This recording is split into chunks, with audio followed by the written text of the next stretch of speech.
जय झूलेलाल दोस्तों।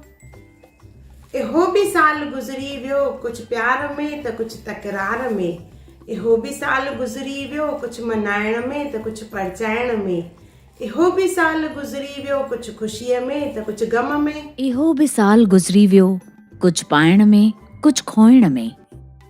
अचो त जेके रुसियल आहिनि उन्हनि खे मनाए वठूं, जेके नाराज़ आहिनि उन्हनि खे ख़ुशि कयूं। नए साल में कदम रखूं पंहिंजनि सां गॾु, एकता विश्वास मोहब्बत सां रखूं कदम नए साल में।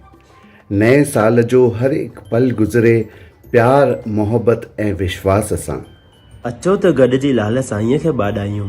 नए साल में साईंअ जो आसरो रहे, मुख में साईंअ जो नालो रहे, हथरो बाबल जो सदा मथां रहे, प्रीत सदा हुजे पंहिंजनि जी, पढ़ाई पचर न काई रहे। कौरण न हुजे के रिश्तनि में, अचो हिन नए साल में कदम वधायूं।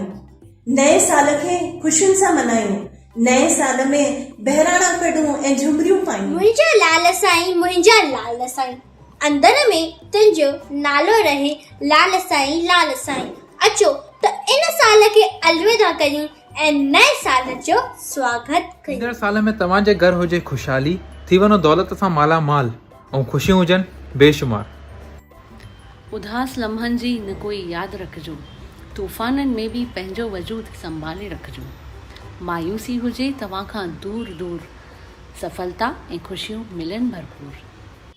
पूरियूं थियनि तव्हां जूं सभु मंशाऊं, गुज़िरियल साल जे कुझु चटपटियुनि यादगिरियुनि सां गॾु हिकु नए सपने, नए अहसास ऐं हिकु नई ताज़गी ऐं नए जोश सां अचो त पंहिंजे लाल साईंअ में पूरनि विश्वास रखी नए साल में कदम पायूं। हिकु विश्वास रखी धणीअ ते, इहा ई आहे सुठी शुरूआति नए साल जी। सिंधी ॿोलीअ खे खणी सिंधियत जो हथु चले, ख़ुशियुनि लाइ थी वञो तयारु। मस्ती ऐं नए उमंग लाइ थी वञो तयारु, जो अची रहियो आहे नओं साल। तव्हां सभिनी खे नए साल जूं लख लख वाधायूं।